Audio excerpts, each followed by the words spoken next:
Hi hello నమస్తే. నేను మీ తారక్. ఈరోజు కేసులో భాగంగా వచ్చేసి మా డాక్టర్ గారి యొక్క సూచన మేరకు నేనైతే ఒక ఆవు దగ్గరికి అయితే ట్రీట్మెంట్ చేయడానికి అయితే వెళ్ళాను.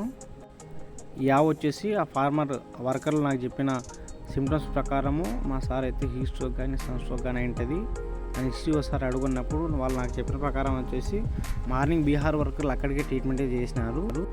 మార్నింగ్ టెంపరేచర్ వచ్చి 104.5 ఉంది. మెల్నెక్స్ ప్లస్ ఎన్ఎస్ బాటిల్స్ ఒక 2 పెట్టాము, జీటీ వేసామని చెప్పారు. మళ్ళీ ఆఫ్టర్నూన్ టెంపరేచర్ చెక్ చేసినప్పుడు 101.5 ఉంది. అట్లా వచ్చేసి డీహైడ్రేషన్ గురైంది. అందుకోసం అని చెప్పేసి నా బ్యాక్ సైడ్ వచ్చేసి ఆవుకు వచ్చేసి మల్టీ ఎలక్ట్రికల్ ఇంజెక్షన్ వచ్చేసి ఐవి ద్వారా ఇవ్వడం అయితే స్టార్ట్ చేసినాను.